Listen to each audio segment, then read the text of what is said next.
2, 3. Okay, sir. Ma'am, is there anyone who can take the microphone to her? Do not ask more than one question and should be directed at just the speaker. We have time to keep. Your name, your organization, your question. My name is Bosun Sholare. I'm a member of LCCI and I'm the CEO of Dasu Integrated Farms, Diffil Foods. Dr. Yinka, Professor Yinka David West. You talked about NAFDAC. What are we doing at this program to small businesses in Nigeria after is starting next month with 7 countries? Nigeria may not be able to compete if NAFDAC will refuse to license, to register only 5 products for micro. If that is what we're taking to that market and they are all coming here with their products, we may have issues. Thank you. Okay, question number 2. Still is both comments and question. So, Prof, speak on behalf of NAFDAC and yourself. Good afternoon. My name is Abumar Futi. Speak up. People are upstairs, they need to hear what you're asking. My name is Abumar Futi. So I'm the managing director of Farmer Nigeria Limited. So we have been applying for so many grants from the federal government, MSME and whatever. But it's very difficult at the time that people know and acknowledge this loan. So many things trigger the issue. Like those that have borrowed the anchor, they have yet to pay. So and it now makes us we that we have filled everything and other website to start all this thing, we couldn't have the access. That those that have paid, they are not. So they are punishing you for the inability of those who have paid. Okay, what are they going to do about it? Don't worry, Bank of Industry is here. Last, thank you, but not the least. Bumi Preston is my name. I'm the CEO of Links and Contracts International. What we do is that we are into rural community development activities. Now, on that score, first and foremost, I observed that the attention today is focused on commodity producers. What are we doing about services? And furthermore, then I can't see any government presence here, because actually they are the fulcrum around which all these things revolve. There's no point talking about it, and there is no realistic response towards, because this event is tailored at making things easier for the SMEs. Yes, ma'am. Okay, you said that there's no government presence here. Please, Nigerian Communications Commission is a government agency.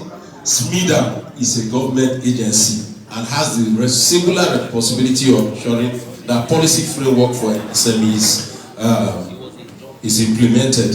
So I'm just trying to hold a little brief on behalf of SMEDA, because SMEDA, the DG had to leave. But I can answer from the last. SMEDA has the singular responsibility of dealing with frameworks and policies as it affects MSMEs. But there's also another thing you need to learn. MSMEs are small businesses and cannot work in isolation. So that's the reason why you need to find yourself in clusters of common interest. You join associations or groups that share common interests or problems with you to achieve your objective. That's why you have associations like LCCI, NASIMA, NASME, NASI, and a whole others. There are many of them. Look for the one that is appropriate and relevant to your business. So there are a lot of things. And when you spoke about NAFDAC, madam, NASME has a partnership with NAFDAC. So if your business is not recognized, you can go through that framework. You have to go through that framework. because we succeeded in getting some form of concessions. And we've also done that with FIRS in terms of tax holidays. It's not that I have not done, but I have many. No, madam, hold on. Don't be in a hurry now. Don't be in a hurry. I'm just trying to advise that sometimes the channel you're going through, if you're going alone, you may have to go through a lot of regulatory processes. But when you go through as an association, it is always easier. They will listen to Manufacturers Association of Nigeria. They can listen to LCCI. And when they want to grant that concession, it will be given in bulk. But when you go as an individual, it will be applied to the latter. Everything you see on their website, they will apply it to the latter. But concessions are given to business membership organizations because they share the same pain and problems. That's an advice I will give to some of us. Prof, I cannot hold brief on behalf of my teacher. So please, I will go back. I think Bosu spoke directly to me, but I'm going to flip it and say you said you're a member of the Lagos Chamber of Commerce and Industry, and that's the Chamber of Commerce and Industry. I think this simply requires advocacy in terms of what is our best foot forward for small businesses in terms of NAFDAC registration. Because if NAFDAC is putting a cap on it, then that also means that they're denying access to markets and they're denying opportunities and also reducing their competitiveness in that space. So I would say, sir, please, if you could advocate on behalf of your members in this space in terms of how do we broaden NAFDAC's capacity to ensure that they can process and approve more products for that for that market. Yeah. Thank you very much. All right. You said you are being punished for the inability of others to repay their loans. Well, a father's sin is not being meted upon the son. It's unfortunate sometimes when you get your fingers burnt when you lend, ask those who have been in financial services have been there. I've seen somebody marry a fourth wife in my presence and I was invited. I didn't know it was the loan I gave him. I'm telling you,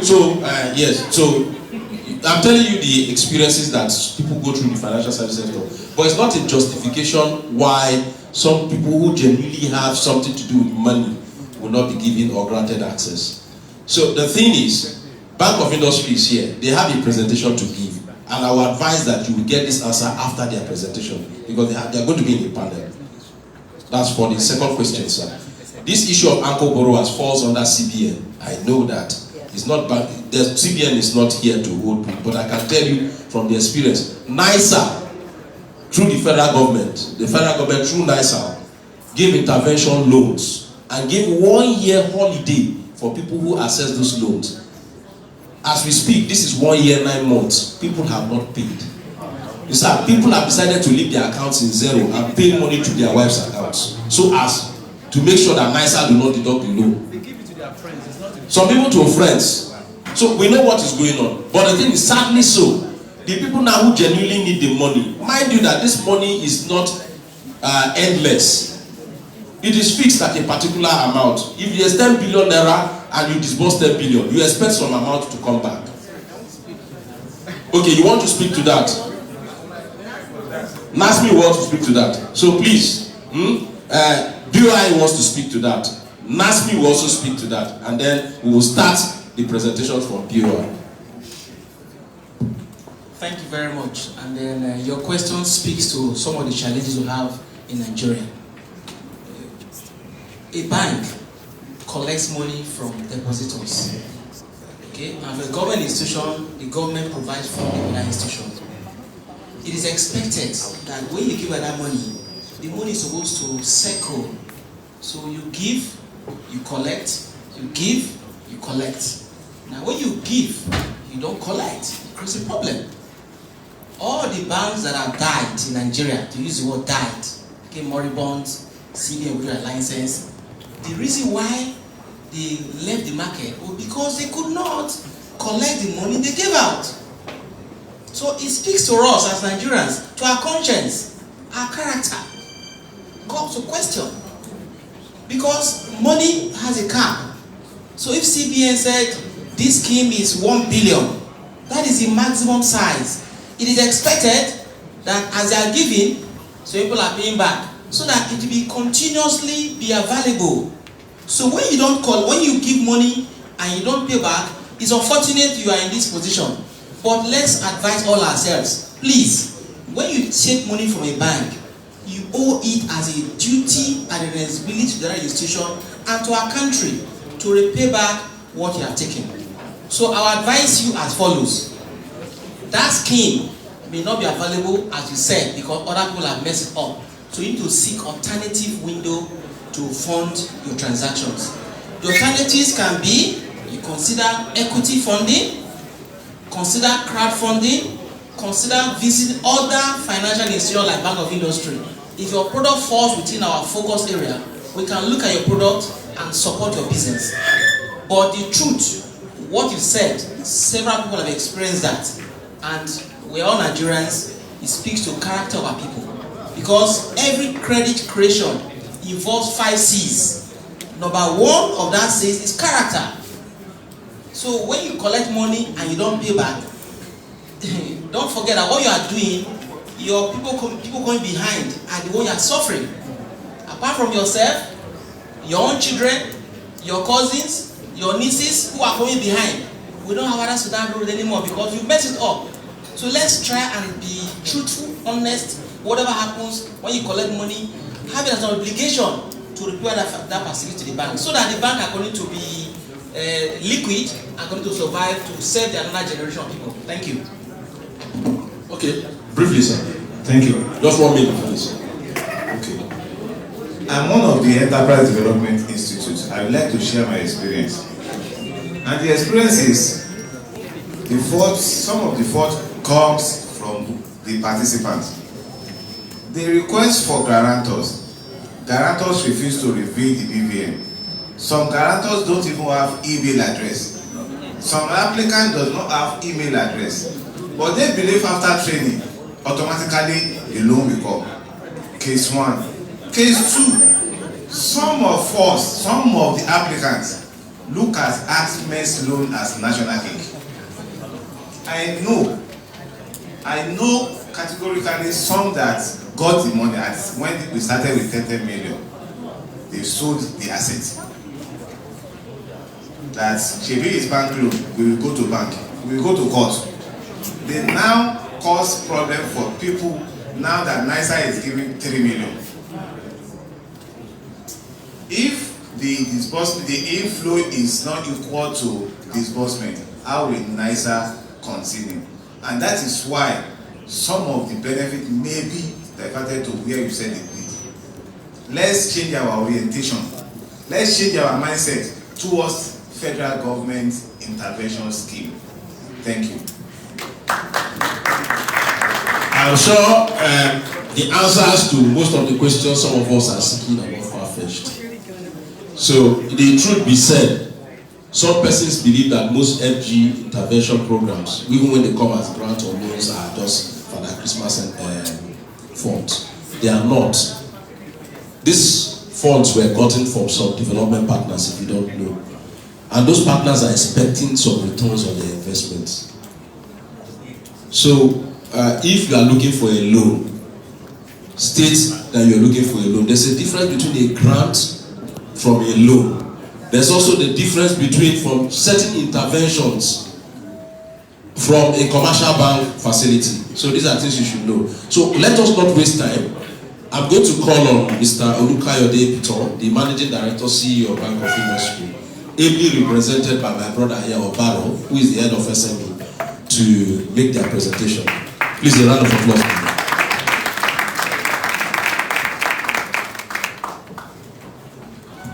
Thank you.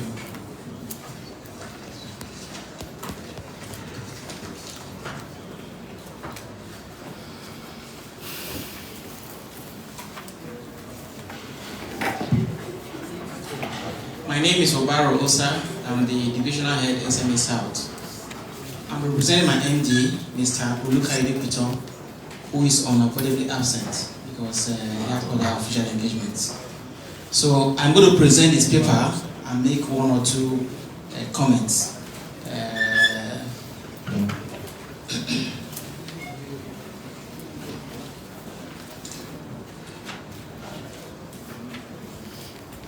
Can you hear?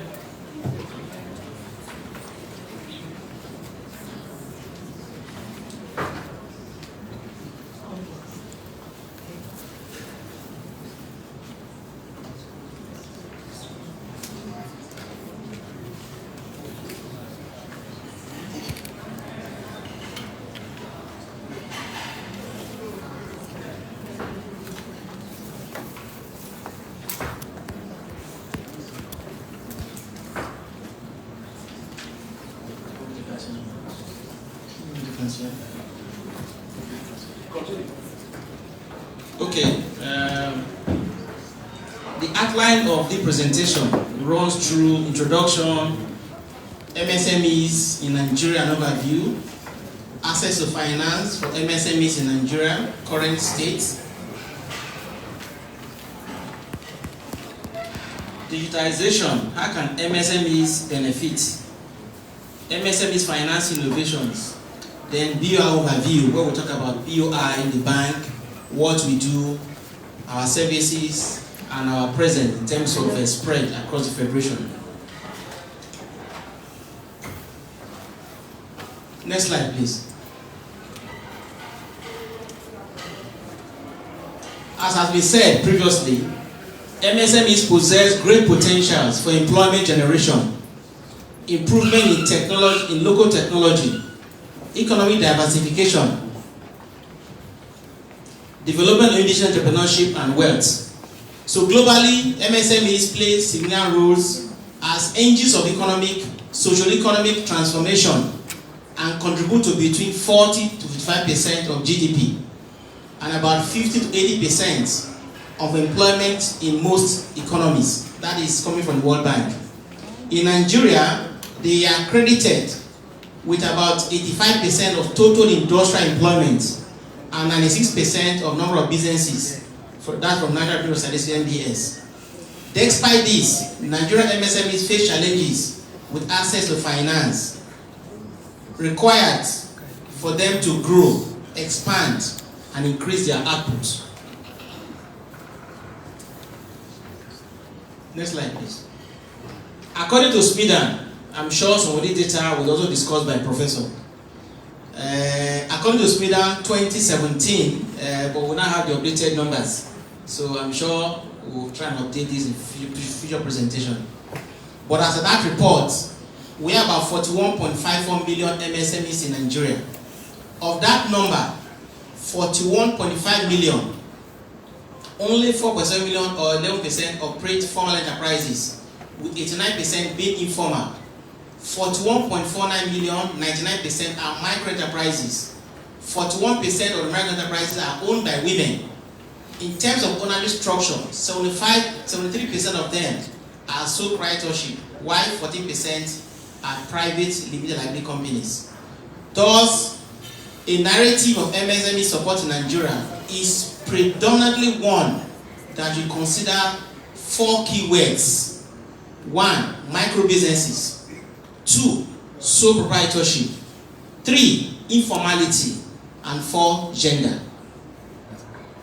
What we are saying is that the bulk of this, if you break down this for 1.54 million, you realize that micro businesses account for a huge number, then sole proprietorship, then those are informal businesses, non-registered businesses, and of course those run by women across the entire federation. The contribution of MSMEs to Nigerian economy can be further be dimensioned as follows. About 10 to 15% are of manufacturing outputs, i.e. they are involved in production, manufacturing. 76.5% to national employment, 50% to GDP, and about 8% are involved in export. Key challenges of MSMEs include difficulty in accessing finance, challenging business environment, which have been discussed severally in the past, infrastructural issues, dearth of business and technology and technical knowledge by most entrepreneurs, etc. There are several other challenges, but these are the ones we highlighted. Next slide, please.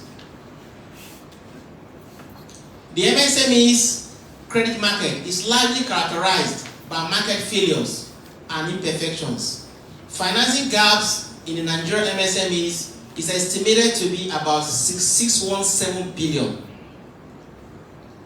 And that is from the statistics available to us from Pricewaterhouse, PwC, the annual report. 6.17 billion. That is the financing gap in MSME in Nigeria. Most MSMEs, leverage on friends and families as the primary funding sources for their businesses. Again, coming from PwC. Because to do a business, you can either use equity or use debt funding. And under the equity category, it can be your own money that you saved or your return on dividends, or you can ask friends and family people to give you some money. And such money, in most cases, when they give to you, they don't charge you interest and you don't pay back. So it's a major and veritable source of seeking funding for young entrepreneurs who want to start their businesses. Your friend, your brother can give you money. I'll give you 500,000. I have this idea. As long as you can package yourself well, they will listen to you. I have done that severally for people. So it's what I'm saying that, yes. So if you can package yourself very well, you know, and you have the right character and you have to present your case, I'm sure people can listen to you. It's something you need to look at. Because people assess you, when they assess you and they believe and they trust you and they believe what you do based on your pedigree, past experiences, you are somebody they can trust, they can pack some money for you to enable you to do your business. Less than 5% of MSMEs have been able to access adequate financing for working capital and for funding expansions. Access to finance is particularly difficult in Nigerian SMEs. Why? Due to the following reasons. One, most businesses are highly unstructured, okay, and because the banking system relies on documentation, there's a process. They don't need to know you, because in every credit, in any bank you see, the marketing guys are the ones you are seeing. They come to talk to you, but the people who will review the credit, they never come out to see you. You don't see them. They're in the back office. They call risk management people. So the man that comes to see you every day is not a business person. He comes and markets you. You fill the form. You do the application. But the person that will analyze that your presentation is at the back office. He doesn't see you. He's going to rely and take a decision based on documents received from the marketing officer. So if your documents are not in order, they are likely not going to recommend approval for that your credit. So we need to ask ourselves, how can we improve? Because in highlighting all these challenges, we are also thinking of how to improve on those challenges. So if you operate in a highly unstructured manner, i.e., you don't have an accounting system, you don't have an account for a business and your personal account, there's no minor corporate governance where you separate personal funding from business funding. You dip into the till and spend. All your revenues don't run to the bank account. All your expenditures don't run to the bank account. So when there's a judgment call, you say, let me have your student account for the past 1 year. And you print the statement. That statement is what the bank will use to drive turnover and have a number. Debit turnover, credit turnover. On the basis of which it's going to take a decision on whether to decline that credit or to approve that credit. So it's your best interest, as the professor said. Don't look at it from the bank's perspective. Why is this man saying keep your records? It's not because of the bank. It's because of yourself. Because there will be a day when you need funding, and then all the stories, a banker is not interested. He will just ask you, can I have your financial for the past 3 years? Are your books audited? Can I become your audited account? Can I become your management profile? Can I become your business plan? You provide. He goes back. He will go and look at all those documents, read them, digest them, understand them, and make a judgment call. Don't forget, an average banker, they are multitasking. They have an idea of various industries because they deal with different people every day. So some of these challenges and recommendations is to enable us put our house in order. The second reason is high interest rates, and of course the long and tedious administrative processes in seeking funding. Then poor bookkeeping practices, inadequate business recording, lack of credit history, insufficient collateral guarantees, lack of credit history because if you've not borrowed before, or if you have borrowed and there's no record, for instance, you do a susu, you ask a friend, oh, well, give me 500,000, I'll pay you back. There's no record. You pay back or you don't pay, but there's no record. So when they ask you, have you taken from a bank before? You say no. The person is trying to psych how good you are in credit management. If I ask you, you want to borrow from me and ask you, have you borrowed before? You say yes. The next logical question is that, who did you borrow from? You saw Zenith. When? How much did you borrow? Have you fully repaid? You say yes. Once you tell me yes, that's a good score for you.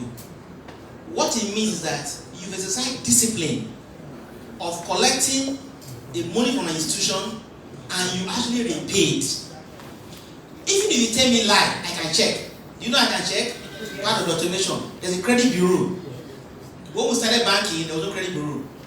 So people borrow money from one bank, owe the bank, they don't pay back, they go to another bank. These two banks are next door, they are not talking to each other, so there's no record.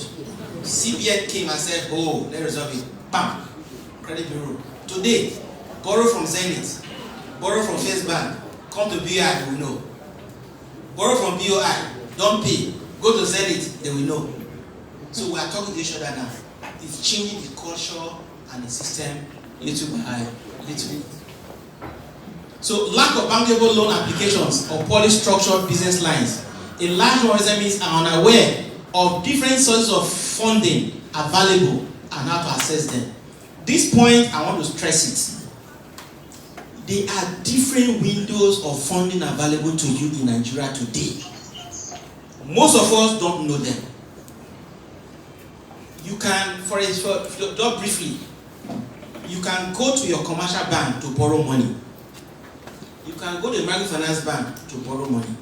You can approach the DFIs, government schemes, CBN. There are different schemes available. All these are to support and inflate the system. But what is required is that you must know their requirements. So you need to seek information. You need to ask questions. You need to read. You need to go to their sites and download information and read them, so that you can ask questions and provide what is required to enable you have unlock or access that funding opportunities. And there are so much available in marketplace today. Now to the topic, digitalization. How can MSMEs benefit? Digitalization is the process of converting information from a physical format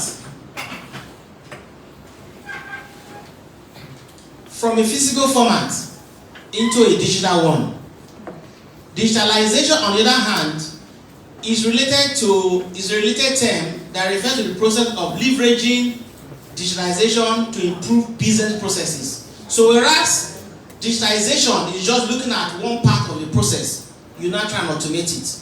But digitalization is looking at the entire business process from the beginning to the end. How do you automate it? So for a bank, how can I automate my customer acquisition process? How can I automate my credit process? How can I automate my savings process? How can I automate my recovery or collection process? How can I automate my data keeping process? How do I reach my customer without the customer having to come to the bank physically? How do you pay back BOI without you have to go to the bank? How to do that by automating my processes. So you can pay through internet. You can pay through the InterSwitch platforms without necessarily have to physically come to the bank. When we started banking some years back, you want to pay your credit, you carry cash, you go to the bank to pay. Then you left to say cash, instruments, bank drafts. But today, you can actually pay your credit without having to physically issue any of those ones. Through your phone, InterSwitch, you can make your payments. Pay direct, you can make your payments. So the process is also changing. Next slide, please. Because of time constraints. The MSME sectors are very vulnerable to negative shock because they are very small. They are not that big. They are not Guinness. They are not Liverpool. They are not Dangote. They can't withstand shocks. So it's an area that is very vulnerable and to negative shocks, and they need to protect it for them to survive. The reason being that their supply chains, their labor supply, etc., are very, very small and narrow. So any small disruption can affect the entire operation. Digital solutions can support MSMEs in the immediate to short run by helping to manage transactions seamlessly, deliver goods efficiently, and facilitate access to financial services. Then I try to give some 3 institutions here who have done very well in innovative financing, Paga, Sabi, and Keeper. And I try to explain some of the things they've done just to accelerate and digitalize the marketplace in Nigeria. Next slide, please. BOI as an institution, we are the oldest DFI in Nigeria. We started in 1959, before the independence, and we metamorphosed through several, from ICON up to NIDB, and 2001, the federal government restructured the bank and became Bank of Industry. So we are one of the 15 government agencies under the Federal Ministry of Finance, Trade and Investment. Okay? Our role, essentially, is a mandate institution. So we operate in line with the Economic Recovery and Growth Plan and the Nigeria Industrial Reform Plan of the government. Okay? Our mandate is to transform Nigeria's industrial sector by providing financial and advisory support services. So financial is core, but we actually focus more now on advisory. Because people you're going to deal with, you need to train them. You need to provide capacity for them. You need to get a enabling environment. Because it's what they know that they will do. So we don't rush to fund. We'll fund you, but we try to take you through the process. We engage you. We work with you. We don't do armchair banking. We engage you, work with you, so that we want you to succeed. The overall reason is that when you succeed in your business, you can pay us a facility. But beyond that, you can employ one or two other people. Once you do that, you are resolving unemployment challenge. You also pay tax to government. So you can see it's in our self-interest that we work together in the ecosystem to support ourselves and do better. BOI support project with potential to learn impact